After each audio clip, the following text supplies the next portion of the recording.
Un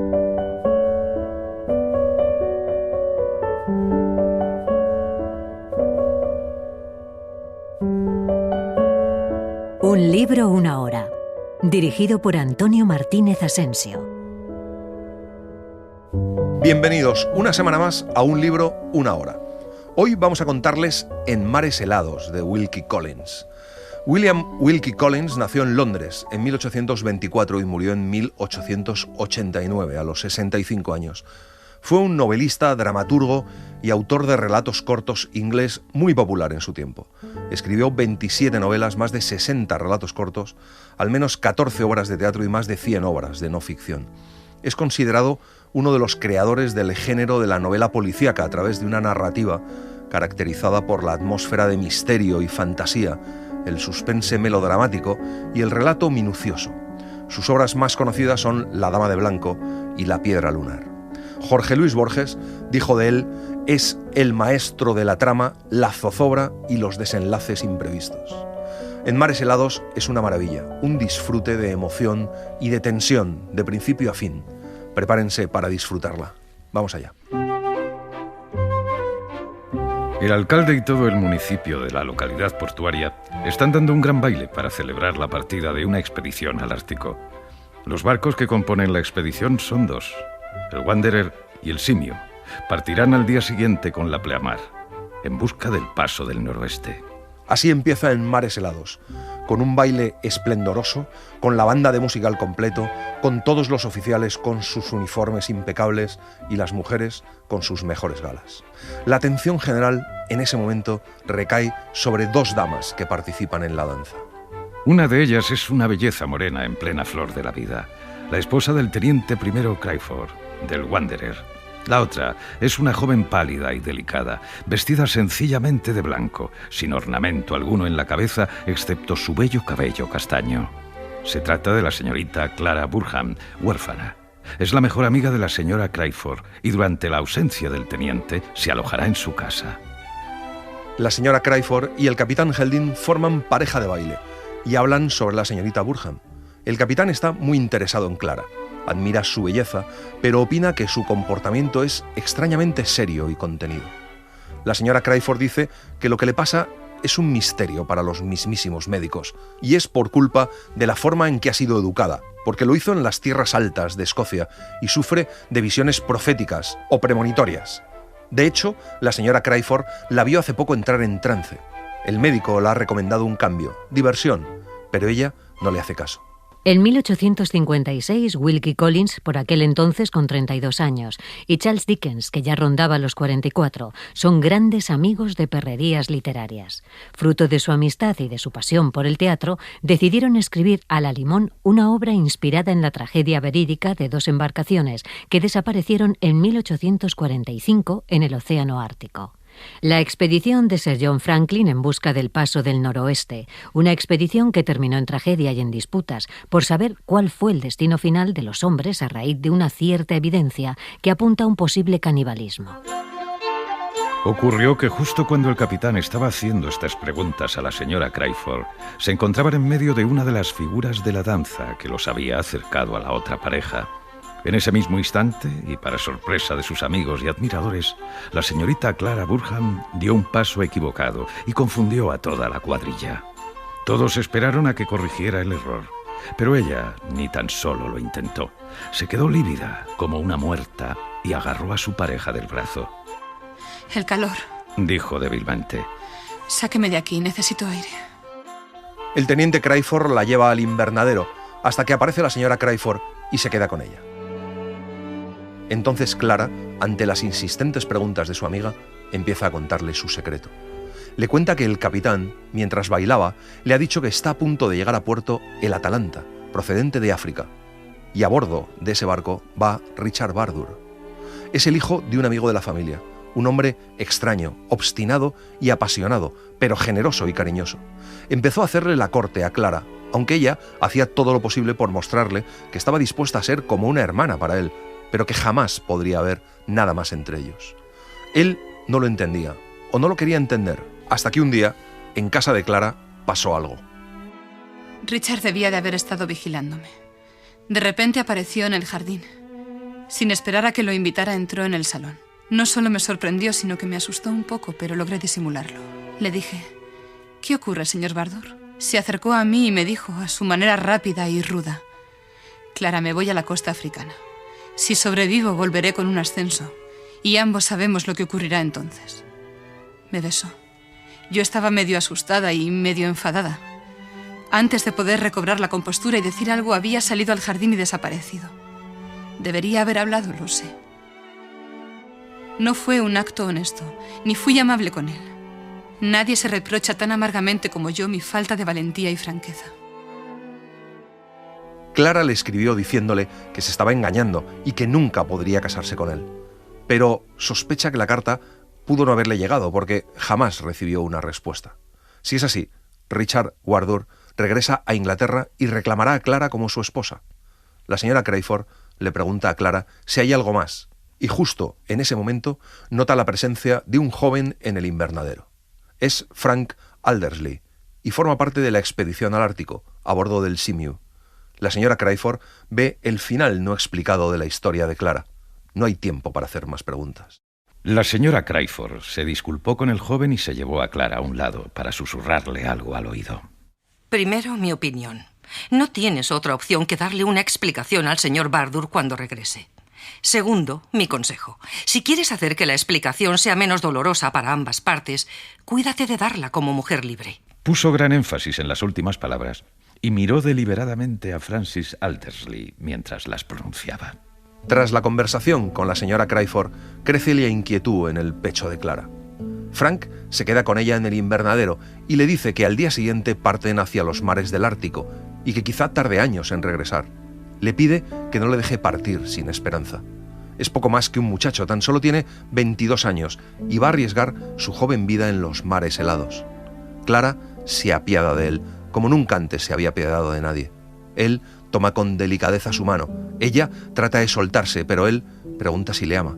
Ella tiembla ante la extrañeza y contradictoria sensación de placer y de dolor. El brazo del muchacho la rodea. Ella entorna los ojos. No oye nada más que esas palabras. No nota nada más que su brazo alrededor de ella. Olvida la advertencia de la señora Crayford.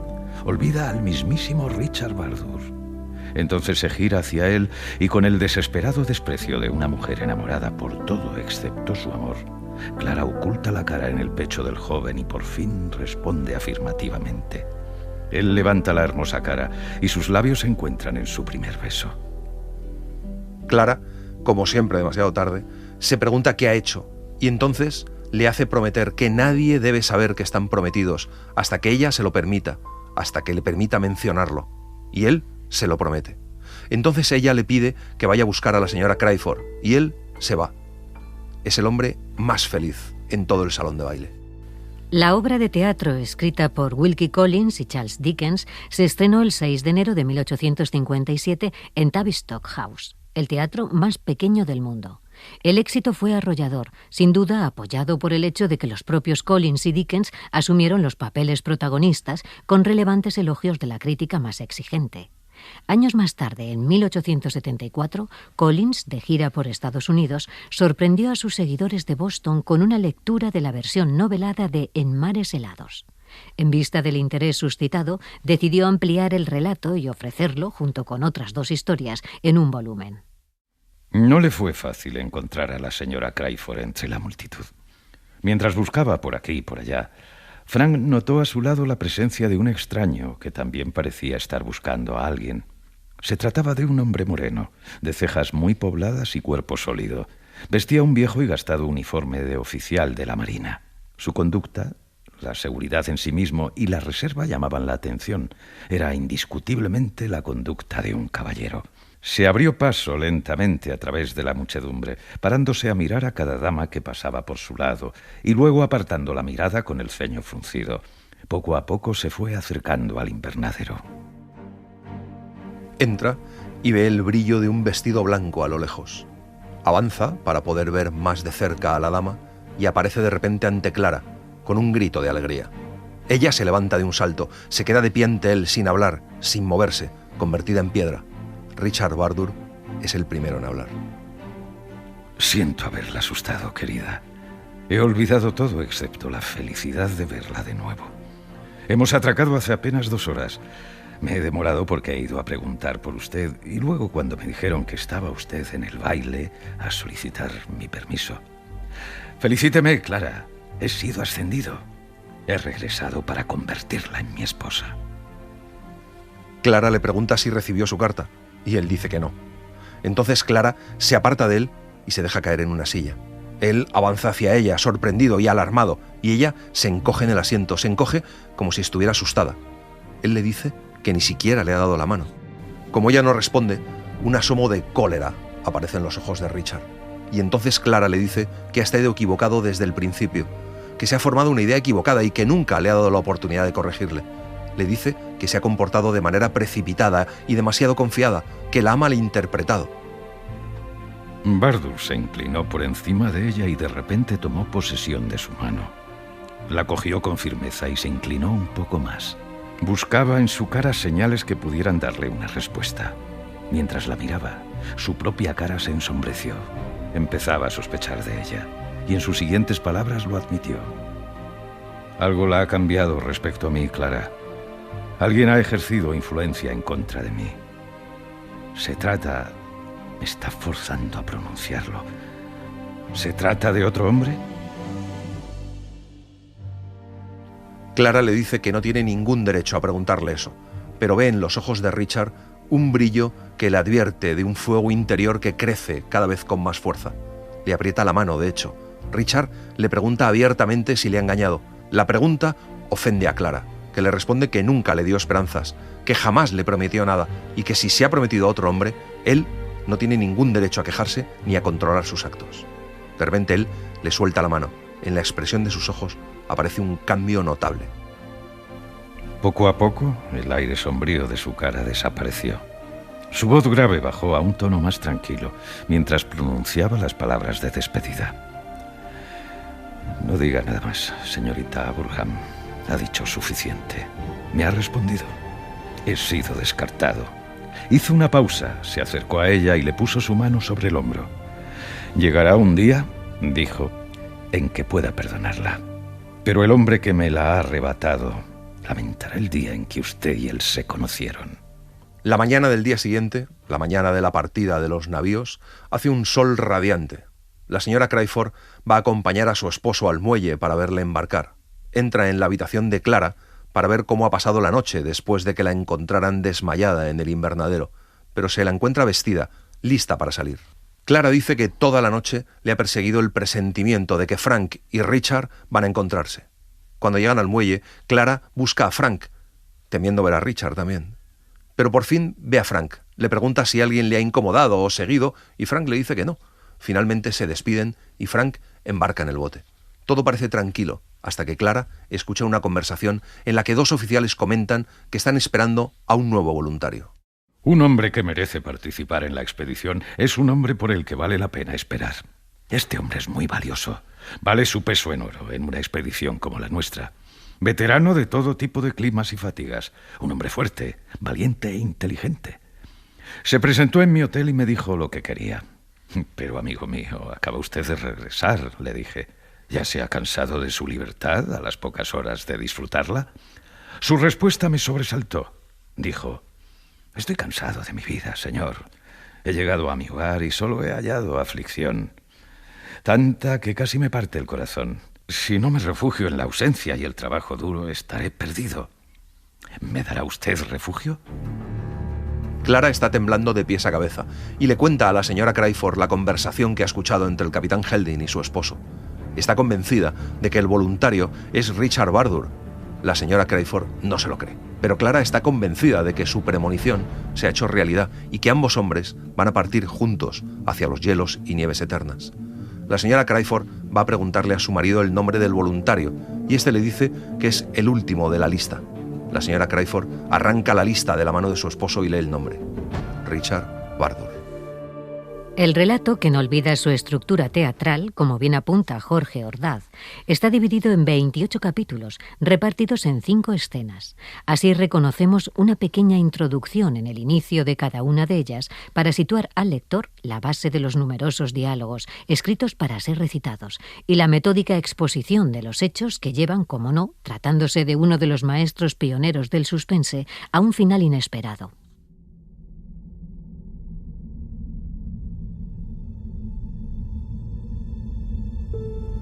Han pasado 2 años desde que los viajeros partieron de sus orillas nativas. La aventura ha fracasado. La expedición al Ártico se ha perdido y está atrapada en el hielo de las inmensidades polares. Los excelentes navíos Wanderer y Sea-Mew, sepultados en el hielo, nunca más navegarán por aguas bollantes. Ambas naves les han arrancado las maderas más ligeras y se han utilizado para erigir barracones en tierra firme. Los más grandes de las 2 construcciones que proporcionan refugio a los hombres está ocupada por los oficiales supervivientes y la tripulación del Sea-Mew. Fuera de la solitaria morada, el viento no sopla, ningún pájaro canta ni se oye a ninguna bestia. Dentro y fuera reina, por el momento tranquilo, el atroz silencio del desierto polar. Dentro se organizan los turnos de guardia. El cocinero sigue intentando alimentar a los hombres a base de sopa de huesos. El médico intenta ocuparse de todos los heridos y enfermos. El teniente Crayford entra en el barracón y pregunta a Frank si hay algo en su litera que tenga valor para él, porque le van a hacer astillas para leña. Y cuando Frank pregunta dónde va a dormir, Crayford le dice que pronto habrá literas de sobra, porque va a partir el destacamento de exploradores. Quiero los dados y el cubilete para echar a suertes quién va y quién se queda. Los capitanes han acordado, de manera sabia, opino, que la suerte decida quiénes irán con la expedición y quiénes se quedarán atrás en los barracones. Los oficiales y la tripulación del Wanderer llegarán en pocos minutos para tirar los dados. Ni usted ni nadie podrán objetar la manera de decidir. Tanto oficiales como el resto de la tripulación tendrán las mismas posibilidades. Nadie podrá quejarse. Frank opina que el único que se va a quejar es el oso de las expediciones, Richard Bardur. Crayford le dice que no le gusta que le ponga ese mote a su amigo Richard, y Frank le dice que Richard Bardur es el hombre menos popular de las tripulaciones. Crayford cree que nadie entiende a Richard, cree que debajo de todos sus aparentes defectos late un corazón grande y generoso. El resto de la tripulación entra en el barracón en ese momento. Detrás de ellos, moviéndose lentamente y alejado de los demás, hay un hombre moreno, hosco, de cejas muy pobladas. Ni habla ni presta ayuda a nadie. Es la única persona presente que parece totalmente indiferente a lo que le depara el destino. Este es el hombre a quien sus compañeros han apodado el oso de las expediciones. Se trata de Richard Bardur. Oficiales y hombres del Wanderer y el Sea-Mew. Es mi deber explicarles muy brevemente las razones por las que el capitán Esworth y yo mismo hemos decidido enviar un destacamento en busca de ayuda. No es necesario recordarles todas las penurias que hemos sufrido durante los 2 últimos años. La destrucción de uno de los navíos primero y luego del otro. La muerte de algunos de nuestros compañeros de más valía y valentía. Las vanas luchas que hemos librado contra el hielo y la nieve. Y la infinita desolación de esta región inhóspita. Están muy alejados de cualquier camino que haya recorrido expedición alguna anteriormente, así que las posibilidades de ser rescatados es remota. El invierno está cerca, la caza es cada vez más escasa, apenas quedan provisiones y los enfermos siguen aumentando cada día que pasa. El plan propuesto es enviar un destacamento de oficiales y hombres sanos que saldrán hoy mismo y realizarán el esfuerzo de alcanzar la población habitada más cercana, desde la cual se enviará ayuda y provisiones a los que queden aquí. La nueva dirección que se seguirá y las diversas precauciones que se adoptarán ya están trazadas. La única cuestión pendiente ahora es quién se quedará aquí y quién va a realizar el viaje. Entonces discuten si lo que hace falta es que se presenten voluntarios o decidirlo por sorteo, porque asumen que todo hombre capaz de utilizar sus piernas desea irse, pero alguien tiene que quedarse y cuidar de los enfermos. Sacan unos dados y deciden que quien saque menos de 6 se queda y quien saque más de 6 se va. El capitán Helding se va, Crayford se queda. Richard Bardur es el único que no muestra ninguna emoción. Le da igual irse o quedarse. De hecho, tira sus dados y se va a sentar al arcón más cercano sin mirar qué número ha salido. Es un 6, así que tiene que volver a tirar, pero no quiere ni levantarse para hacerlo, así que lo hace en su nombre Frank, que es el que está más cerca. Sale un 2. Richard se queda. Luego tira Frank, un 8. Se va. Cuando todo el mundo ha tirado, solo quedan en el barracón Richard y Crawford. Crawford le pregunta a Richard el porqué de su actitud, y este le cuenta su decepción amorosa y la promesa que le hizo a su amada sobre el hombre que se interpuso entre ellos. No me pregunte quién era. Aún he de descubrir su identidad.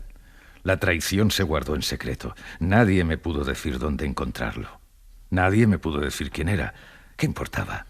Tras superar la primera agonía, fui capaz de confiar en mí mismo. Podía ser paciente y esperar a que llegara mi hora. ¿Su hora? ¿Qué hora? La hora en que yo y ese hombre nos encontraremos cara a cara. Lo supe entonces y lo sé ahora. Estaba escrito en mi corazón entonces y lo está ahora. Los dos nos encontraremos y nos conoceremos. Con tal convicción me alisté en esta expedición, igual que me hubiera presentado voluntario para cualquier cosa que supusiera trabajo, dificultades y peligro. Algo que supusiera un muro entre yo y mi suplicio. Richard está convencido de que haga lo que haga, vivirá para conocer a ese hombre. A Crawford llega a darle miedo y da un paso para atrás, horrorizado. Crawford le dice que siempre ha creído en su lado bueno en contra de lo que muestra su apariencia externa, pero que está poniendo a prueba su convicción. Le dice que tiene que pisotear las sangrientas supersticiones de venganza y no dejar que llegue jamás el momento en el que no pueda admirarle como a un hermano. Es usted más amable conmigo de lo que merezco, dijo. Sea aún más amable y olvide lo que le he contado. No hablemos más de mí, no lo merezco. Cambiemos de tema y no volvamos a mencionarlo. Hagamos algo. El trabajo, Crawford, ese es el verdadero elixir de nuestra vida. El trabajo que estira los músculos y hace circular la sangre. El trabajo que cansa el cuerpo y descansa la mente. No hay nada que pueda hacer, nada que cortar, nada que llevar. Justo en el momento en que pronunciaba estas palabras, se abrió la puerta. Bateson, la persona asignada para hacer leña de la cama de Frank, apareció puntualmente con su hacha. Bardur, sin previo aviso, le arrancó el hacha de las manos. Y es Richard, para cansar su cuerpo y descansar su mente, el que empieza a hacer leña de la litera de Frank. Así que le dejan solo para hacer el trabajo. Esta pequeña gran novela recoge el drama humano de las expediciones que se perdieron en el Ártico, pero también la lucha desesperada por el amor no correspondido. La condición humana mostrada desde los más negativos de nuestros instintos, venganza, odio, tristeza, dudas, miedo, aparece sin tapujos en la ficción, no dejando ningún respiro a la felicidad que brota en pequeños pasajes como presagio de lo que imaginamos va a ocurrir e ignorando los propios protagonistas lo que está por venir. El misterio que provoca la incertidumbre, en especial por parte de Clara y los secundarios que conocen la peligrosa situación a la que se enfrenta el inocente Frank en aquellos mares helados, invade al lector hasta el punto de mascar el infortunio. Hacha en mano, Bardur se acerca a la litera de Frank. Los tablones de madera van cayendo al suelo. Se ríe de lo fácil que resulta la tarea de destruir. De pronto, una larga tira de madera cae encima del hacha. Es un pedazo lo suficientemente largo como para partirlo en dos. Cuando le da la vuelta, algo le llama la atención. Unas letras talladas en la madera. Se acerca para ver mejor. Las letras han sido talladas muy mal y muy superficialmente. Solo puede distinguir las 3 primeras. Parecen las letras C, L, A. Le sienta mal la coincidencia y luego decide seguir con la labor autoimpuesta. Corta otro tablón. Se detiene y lo mira con recelo. Hay más letras talladas en ese tablón. Son las letras F y A. Sin apenas darse cuenta, le asaltaron vagamente unas dudas que no supo interpretar. El estado de su mente rápidamente se convirtió para él en un rompecabezas. Más letras talladas, se dijo. Así es como estos jóvenes holgazanes emplean su tiempo libre. F. A. Estas deben ser sus iniciales. Frank Aldersley. ¿Quién habrá tallado las letras en el otro tablón? Frank Aldersley también. Le dio la vuelta al pedazo de madera, lo acercó a la luz y miró la parte inferior. Había más letras talladas. Bajo las iniciales F. A. se veían más letras. C. B. C. B. Repitió para sí mismo. Las iniciales de su amada, supongo. Por supuesto, a esta edad seguro que se trata de las iniciales de su amada. Hizo otra pausa. Un espasmo de dolor interno reveló en su cara el síntoma del misterioso proceso en curso. C.B. Clara Burham. Espera con el tablón en su mano, repitiendo el nombre una y otra vez, como si fuera una pregunta que se hiciera a sí mismo. De repente coge el hacha con un extraño grito, un grito medio de rabia, medio de terror, y trata con desesperación de proseguir con el trabajo. Pero ya no es capaz, le tiemblan las manos. Una sonrisa, horrible, deforme, antinatural, cubrió su cara lenta, furtiva y endemoniadamente. Se alejó del fuego, dejó el hacha con cuidado en una esquina, se sentó en el sitio que había ocupado anteriormente y se abandonó deliberadamente a un frenesí de júbilo vengativo. Había encontrado a su hombre, ahí en el fin del mundo, ahí donde los expedicionarios estaban presentando la última batalla contra el hambre y la muerte. Había hallado a su hombre. De pronto entra en el barracón Crawford. Le sigue Frank. Crawford le dice que descanse, que la expedición está a punto de salir, pero se da cuenta de lo pálido que está Richard. Le pregunta si está enfermo. Richard saca un pañuelo y se venda torpemente la mano izquierda, diciendo que se ha herido. Entonces se dirige con una familiaridad incómoda a Frank, preguntándole si está listo para la marcha. Frank le contesta que desearía estar tan bien preparado contra la fatiga como lo está él, y entonces Richard estalla en una carcajada dura, falta de alegría, poco natural. Le dice que los hombres de Kent están hechos de materia resistente, y al hablar de Kent, Frank dice que conoce a una familia de Kent, los Burham. ¿De modo que conoció a los Burham?, dijo. ¿Qué ocurrió con Clara cuando falleció su padre? La cara de Frank se puso colorada al instante debido a su enfado. Clara, repitió. ¿Quién le ha autorizado a hablar de la señorita Burham con tanta familiaridad? Bardur aprovechó la oportunidad para discutir con él. ¿Qué derecho tiene usted a preguntármelo?, replicó toscamente. A Frank le hervía la sangre. Olvidó la promesa que le había hecho a Clara de mantener en secreto su compromiso. Olvidó todo excepto la insolencia desenfrenada del lenguaje y los modales de Bardur. Un derecho que insisto en que usted respete, respondió. El derecho de estar comprometido con ella en matrimonio. Entonces Bardur le pregunta algo extraordinario. Le pregunta si ella le tiene mucho cariño, a lo que Frank responde diciéndole que vaya a su boda para comprobarlo. Richard le lanza una mirada a Frank que Frank, ocupado en cerrar su mochila, no puede ver, pero Crawford sí, y se le hiela la sangre. Crawford se da cuenta de que la mujer a quien ha amado y perdido Richard Bardur es Clara Burham, y el hombre que le ha robado a su amada es Frank Aldersley. Crawford piensa que gracias a Dios los dados los han separado. Frank se va con la expedición y Richard se queda. Apenas le había pasado por la cabeza esta reflexión. La invitación de Frank a Bardur apenas había salido de sus labios cuando alguien apartó la lona que tapaba el vano. El capitán Helding y los oficiales que iban a partir con el destacamento regresaron a la sala principal de camino hacia afuera.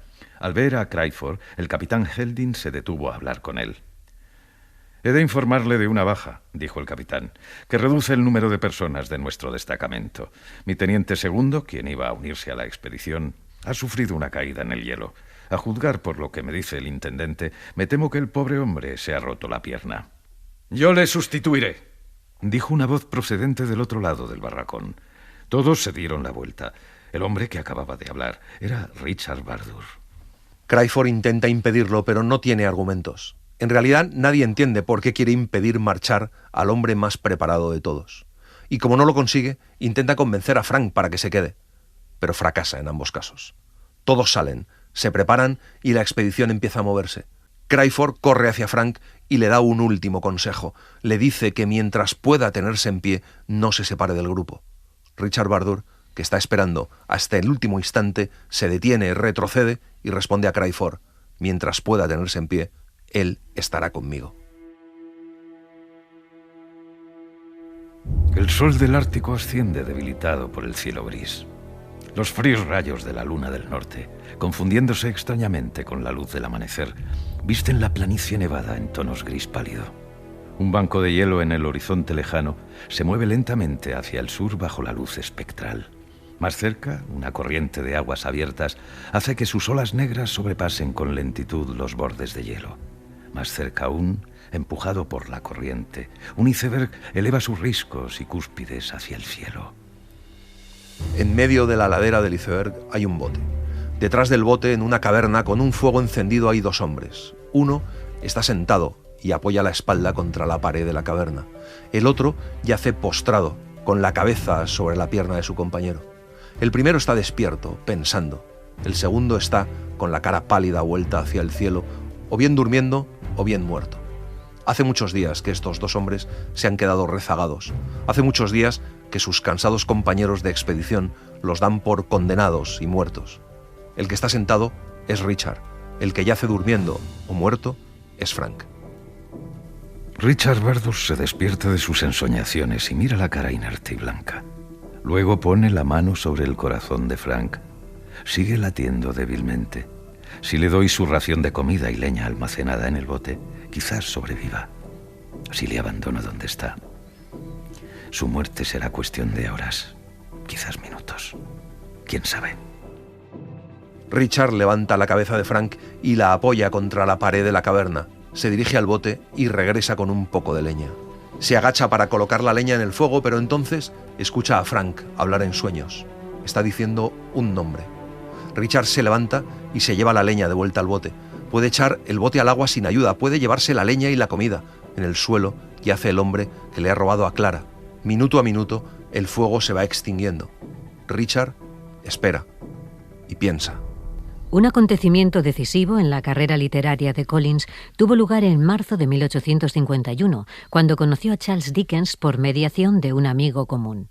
Desde ese momento, Collins y Dickens se hicieron grandes amigos, gracias, entre otras cosas, a su común afición por el teatro, y colaboraron mano a mano en revistas y ediciones, editándose y publicándose diferentes obras. La amistad entre ambos duraría toda la vida. Tras la muerte de Dickens, Collins asesoró a Georgina Hogarth, cuñada del gran escritor, cuando ésta preparaba en 1880, y en colaboración con la hija mayor de Dickens, Mary Angela, una edición de las cartas de Charles Dickens.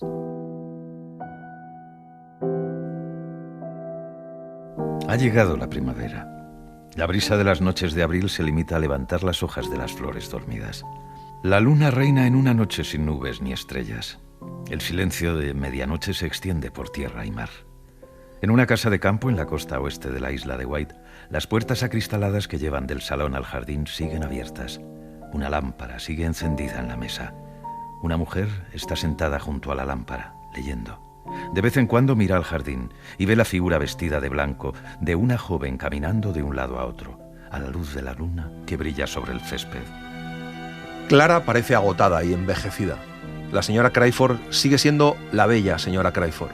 Se levanta y deja el volumen que ha estado leyendo. Es un resumen de las expediciones a los mares del Ártico. Las últimas noticias del Wanderer y del Seamew son noticias de hace más de 2 años, y ya no pueden pensar en nada más, excepto en los peligros y descubrimientos, las pérdidas y los rescates en los terribles mares polares. La señora Crawford se dispone a tocar algo en el piano y llama a Clara, que está en el jardín, mirando hacia el mar. No le contesta. Se acerca a ella. Sabe lo que está pasando. Muerta para el mundo exterior, como si ya yaciera en su tumba, insensible al tacto, insensible al sonido, inmóvil como una piedra, fría como una piedra.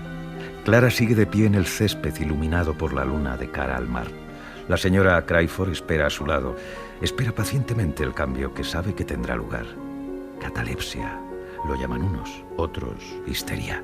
Lo único cierto es que siempre se sucede el mismo intervalo, siempre aparece el mismo cambio. Al fin levanta las manos. Al cabo de un rato, el movimiento pasa a sus labios, que se abren y tiemblan. Unos pocos minutos más y empiezan a brotar palabras, una a una, de esos labios abiertos. Clara llama a gritos a Frank. Le pide que no se quede atrás, que no confíe en Richard, que mientras siga en pie, se quede con los otros hombres. La advertencia de despedida de Crawford en la soledad de los mares helados, repetida por Clara en el jardín de su hogar. Sigue un momento de silencio y la visión cambia. Ella lo ve en un iceberg, a merced del más amargo enemigo que tiene en toda la tierra. Ella lo ve ir a la deriva, sobre el agua negra, a través de la luz cenicienta, y le grita que despierte y se defienda. Le dice que está siendo empujado hacia la muerte. Empujado. Empujado. Susurra para sí misma. Empujado hacia su propia muerte. Sus ojos vidriosos se suavizan de repente. Luego se cierran. Un estremecimiento la recorre. Aparece un leve rubor en la mortal palidez de su cara. Luego desaparece. Sus piernas le fallan. Cae en brazos de la señora Crawford. Los sirvientes, respondiendo a la llamada de ayuda, la llevan a la casa. La dejan insensible en la cama. Después de una media hora o más, abre los ojos de nuevo. Esta vez la luz vital aparece en ellos. Abre los ojos y mira lánguidamente a la amiga que está sentada junto a su cama. Las dos damas se encuentran afuera, descansando en un sillón tras un paseo por los terrenos de la propiedad. La creencia de que la visión ha sido una revelación sobrenatural se ha hecho realidad en la mente de Clara. La última esperanza de ver a Frank con vida se ha evaporado. La señora Crawford sabe que cualquier intento de razonamiento o reproche es inútil y no comparte en absoluto con ella el pensamiento pesimista respecto al futuro. De pronto suena el timbre. Es el cartero que trae los periódicos de Londres. Están acostumbradas a que desde hace mucho tiempo no haya noticias de los barcos. La señora Crawford mira en silencio la columna dedicada a las últimas noticias sobre lugares lejanos. Da un grito de alegría. ¡Hay noticias! Se informa que el ballenero Blythewood se ha encontrado con los oficiales y hombres supervivientes de la expedición en el estrecho de Davis. Se confirma que muchos han perecido y se supone que algunos han desaparecido. No se puede confirmar la exactitud de la lista de los salvados, tal como ha sido recopilada por la tripulación del ballenero, ya que las circunstancias no han sido propicias para llevar a cabo una investigación. El navío tiene prisa por proseguir el viaje y los miembros de la expedición, todos padeciendo sufrimientos y agotamiento, no estaban en posición de prestar asistencia en la indagación. Habrá más noticias en el próximo despacho. A continuación está la lista de supervivientes, que empieza con los oficiales por orden alfabético. Las dos leen juntas la lista. El primer nombre es el del capitán Helding, el segundo el del teniente Crawford. A la señora Crawford le embarga la alegría. En una segunda lista titulada Muertos y desaparecidos, los primeros nombres que ven aparecer son Francis Aldersley y Richard Bardur. Angustiada, la señora Crawford mira a Clara y se pregunta si tendrá suficiente fortaleza para superar la conmoción. Pero para su sorpresa, lo sobrelleva con una resignación poco natural, porque le dice que lo vio en espíritu la noche anterior. Cree saber, que Richard ha descubierto la verdad y Frank ha pagado con su vida, y cree que ella tiene la culpa. Clara, es indigno de una persona razonable. Decir lo que acabas de decir es dudar de la misericordia de Dios. Mira de nuevo el periódico. ¡Mira! Dice claramente que su información no es totalmente fiable y que hay que esperar a conocer más detalles. Las mismas palabras del encabezamiento indican lo poco que saben de la verdad. Muertos o desaparecidos. Ellos mismos reconocen que es tan probable que Frank haya desaparecido como que esté muerto. Es posible que el próximo correo traiga una carta de él. ¿Me oyes? Pero Clara dice que ella cree en lo que vio anoche. Y la señora Crawford le dice que parece mentira que una mujer culta e inteligente crea en una visión fruto de su propia fantasía, en un mero sueño. Y le pide que no pierda su fe en el futuro, ni su fe en Dios, que si ha salvado a su marido, puede salvar a Frank. De pronto aparece el médico del pueblo, un hombre simpático y amable. Viene a darle enhorabuena a la señora Crawford y a ver cómo se encuentra Clara. La señora Crawford le cuenta lo que ha pasado y lo que han hablado. Estoy seriamente preocupado. Hace tan solo 2 días que la visité y he visto un notable cambio a peor, tanto en su físico como en su moral. Pienso que el caso no está enteramente perdido. Nuestra gran esperanza es la esperanza de que el señor Aldersley esté vivo. En ese caso, no tengo dudas sobre el futuro. El matrimonio la convertiría en una mujer sana y feliz.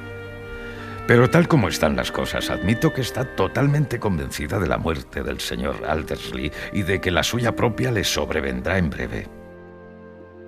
Y el doctor entonces le propone un plan. El único cambio en la vida de Clara que puede serle útil es descubrir de verdad si Frank está vivo o muerto. No dejar que se alimente de sus supersticiones, sino que compruebe por ella misma los hechos. Y cuando la señora Crawford le pregunta cómo, el doctor le cuenta que de camino ha escuchado que el almirantazgo va a fletar un barco de vapor para ir a buscar a los hombres rescatados en las costas de América y traerlos a casa. La señora Crawford da un salto de alegría y dice que va a mover todos sus contactos para conseguir ir en ese barco. Una semana después, el barco de Su Majestad, Amazon, partió hacia América del Norte.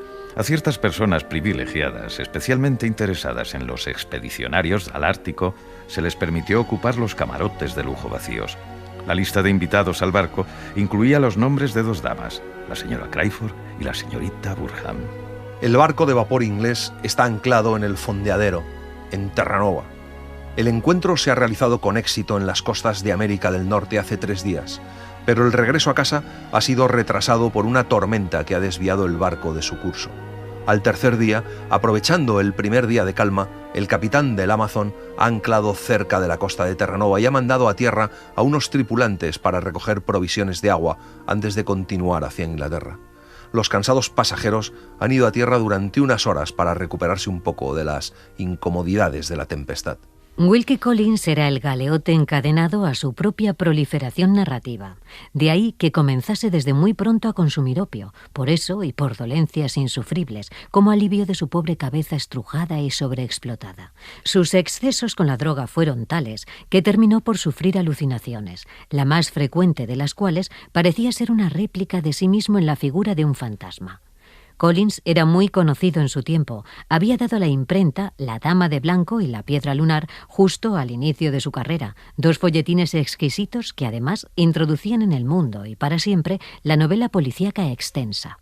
El primer día en que los hombres rescatados fueron recibidos a bordo del Amazon, Clara había avergonzado y afligido no solo a Craiford, sino a los otros oficiales de la expedición por la manera como los interrogó sobre el asunto de Francis Aldersley y Richard Bardur.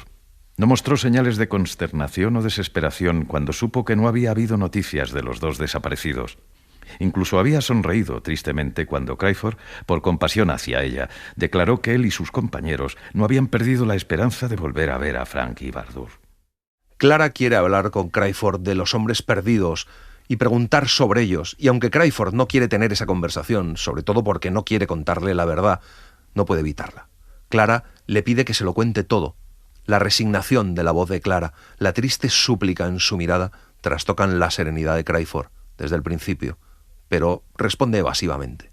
Entonces, Clara se dirige a un oficial llamado Steventon, que le cuenta cómo sortearon quién se quedaba y quién se iba, y cómo Richard había sustituido a un oficial que había quedado incapacitado, y luego le pregunta cómo es que ambos hombres llegaron a separarse de los demás. Y es, entonces, Craiford quien le cuenta cómo al tercer día de marcha a Frank le fallaron las fuerzas y se rezagó debido al cansancio. Le explica que en esas condiciones nadie espera a nadie más allá de mediodía. ¿Qué hicieron los hombres al ver que no lo lograba? ¿Se convirtieron en cobardes? ¿Abandonaron a Frank? Había utilizado a propósito un lenguaje que irritara a Steventon y lo obligara a responder con claridad. Era un hombre joven y cayó en la trampa que ella le había tendido. «Ninguno de ellos era un cobarde, señorita Burham», replicó ardientemente. «Habla usted de manera cruel e injusta del grupo de hombres más valiente que jamás haya conocido. El hombre más fuerte entre ellos dio ejemplo. Se presentó voluntario para quedarse junto a Frank y conducirlo de nuevo a la ruta marcada por las huellas del destacamento de exploradores». Clara no entiende qué fue lo que hizo que Richard pusiera su propia vida en peligro para salvarla de Frank. Le pregunta a Craiford si eran amigos o si habían discutido, pero ya no hay más respuestas. Clara ha regresado lentamente a la puerta del cobertizo y está allí sola, de pie bajo el umbral. La señora Craiford se acerca a ella para acompañarla a la mesa. De repente cerró la boca. Se sobresaltó y se alejó de la puerta, temblando violentamente. La señora Craiford miró hacia el sereno paisaje marítimo. ¿Hay algo ahí que te ha asustado, querida?, preguntó. No veo nada, excepto botes que alcanzan la orilla. Yo tampoco veo nada, Lucy. Y sin embargo estás temblando como si vieras algo terrible desde esta puerta. Hay algo terrible. Lo noto, aunque no veo nada. Lo noto cada vez más cerca, en este aire vacío, cada vez más siniestro a plena luz del día. Clara necesita salir de allí. La señora Craiford mira a su alrededor y ve que hay una segunda puerta al fondo del cobertizo. Craiford abre la puerta. Da a un recinto desolador, medio jardín, medio patio. Hay varias redes tendidas sobre postes puestas a secar. No hay otros objetos a la vista y tampoco un solo ser vivo. Ofrece su brazo a Clara, pero ella se coge al brazo de Craiford. Está muy asustada. Salen al patio. Cuando cierran la puerta, la señora Crawford le pregunta a Steventon si sabe qué puede haberle asustado. Hizo la pregunta mirando de forma mecánica hacia la puerta por la que habían salido su esposo y Clara. Al no recibir respuesta, se dio la vuelta hacia Steventon. Estaba en el lado opuesto de la mesa, con los ojos fijos en la vista que se abría frente a la puerta principal del cobertizo. La señora Crawford miró hacia donde dirigía sus ojos Steventon. Esta vez había algo visible. Vio la sombra de una forma humana proyectada en el tramo de arena amarilla que había enfrente del cobertizo. Al cabo de un instante, apareció la forma humana. Un hombre surgió lentamente y se detuvo en el umbral de la puerta. El hombre tiene un aspecto siniestro y terrible. Sus ojos brillan como los de una bestia salvaje. Lleva la cabeza descubierta. Su cabello gris está dañado, enredado. Sus miserables ropas le caen como harapos. Está de pie en el umbral, como una silueta muda, espejo de sufrimientos y carencias, mirando hacia la mesa bien provista como un perro hambriento. Steventon le pregunta quién es y él responde que un hombre hambriento. Pide unos huesos y entonces todos se dan cuenta de que le falla la cabeza. Le sientan a comer y lo hace con voracidad, pero de todo lo que come guarda la mitad en su bolsa. Steventon lo interroga. El hombre dice que es un náufrago, pero no sabe de qué barco. No le puedo responder. No puedo sacarme el rumor del mar de los oídos. No puedo sacarme de la mente el brillo de las estrellas por la noche, ni el sol abrasador durante el día. Cuando naufragué, cuando empecé a ir a la deriva, cuando tomé la caña en mis manos para luchar contra el hambre y el sueño, cuando empezaron el tormento en mi pecho y el ardor en mi cabeza, he perdido la cuenta. No puedo pensar, no puedo dormir, no puedo sacarme el rumor del mar de los oídos. ¿Por qué me acosa con sus preguntas? Déjeme comer. Le sirven hasta un poco de licor y también guarda la mitad de la botella. Cuando le preguntan por qué guarda todo, dice que ese es su secreto. Y mientras responde, mira alrededor del cobertizo y por primera vez se da cuenta de la presencia de la señora Crawford, que al principio se asusta, pero luego se muestra interesada. El hombre no habla más, se queda en silencio, mirando larga y ansiosamente a la mujer, y luego niega con la cabeza tristemente y se vuelve atrás, con un profundo suspiro, diciendo que no es su cara, que no la ha encontrado todavía. Entonces la señora Crawford le pregunta a quién quiere encontrar. Joven, dijo, con una cara bella, triste, de mirada tierna y cariñosa, con una voz suave y cristalina. Joven, cariñosa y compasiva.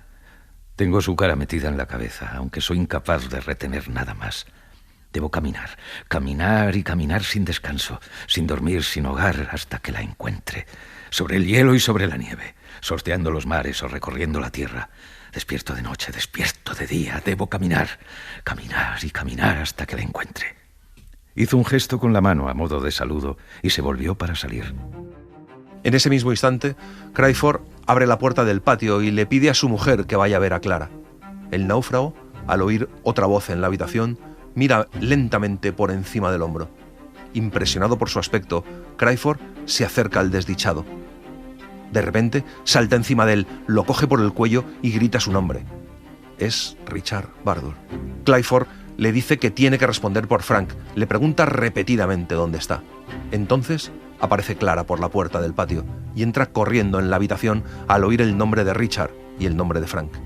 Al oír su voz, la desdichada criatura volvió a forcejear con una fuerza repentina y desesperada que Crawford no fue capaz de resistir. Se soltó antes de que los marineros pudieran ofrecer su ayuda al oficial. El hombre y Clara se encontraron cara a cara, a mitad de camino, en medio de la habitación. Un brillo apareció en los ojos del pobre desdichado. De sus labios surgió un grito de reconocimiento. Alzó una mano al aire, con desenfreno. ¡Encontrada!, gritó, y salió corriendo en dirección a la playa antes de que nadie pudiera detenerlo. La señora Crawford rodea a Clara con los brazos y la sostiene. No se ha movido un ápice, no ha dicho una palabra. La visión de Richard la ha petrificado. De repente empiezan a oír los vítores de los marineros en la playa. Todos dejan sus quehaceres. Los marineros están ondeando sus gorras al aire. Al cabo de unos segundos aparece de nuevo por la puerta Richard Bardur. Lleva un hombre en sus brazos. Se tambalea en dirección a Clara, que sigue abrazada por la señora Crawford.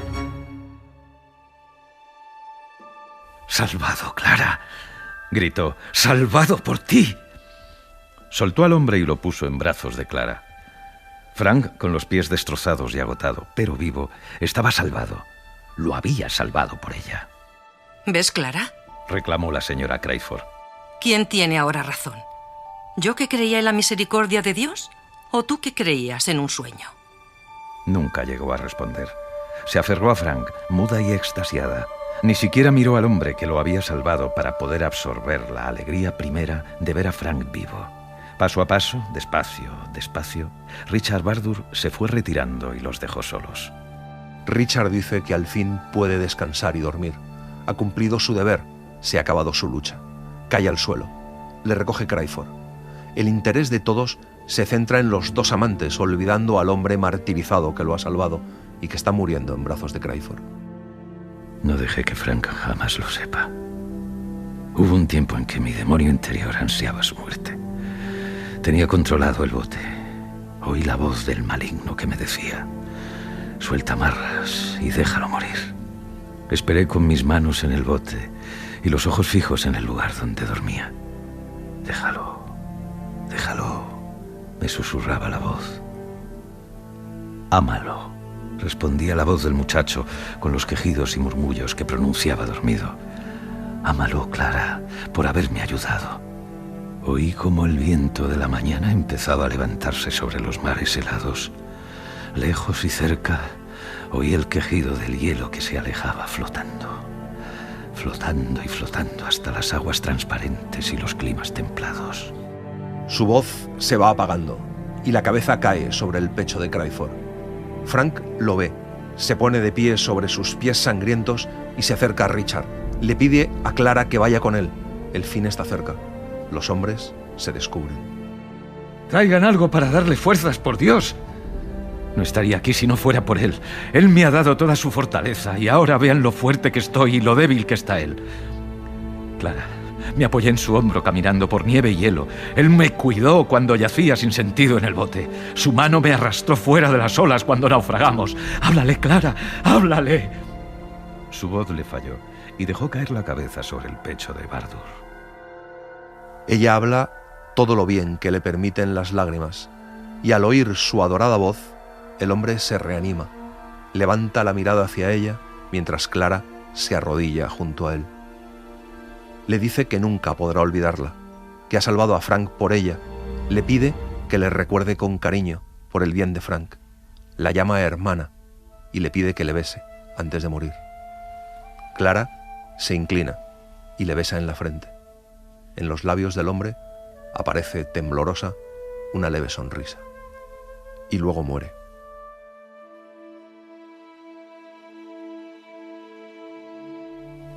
En medio del silencio se oyó la voz de Crawford. «La pérdida es nuestra», dijo. «La victoria es suya. Él ha logrado la más grande de las conquistas, la conquista de uno mismo, y ha fallecido en el momento de la victoria.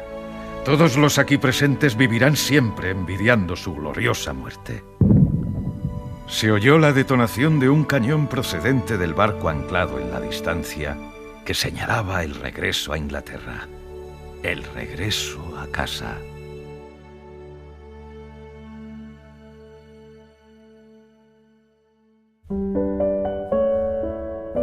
Y así les hemos contado En mares helados, de Wilkie Collins.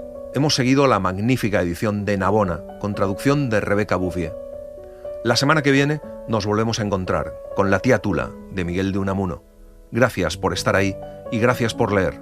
Un libro, una hora, en la cadena SER. Un programa escrito y dirigido por Antonio Martínez Asensio, con la voz de Eugenio Barona, Marisol Navajo y Cristina Soria, y la participación de Olga Hernán Gómez. Realización de Mariano Revilla. Edición y montaje de sonido de Pablo Arévalo.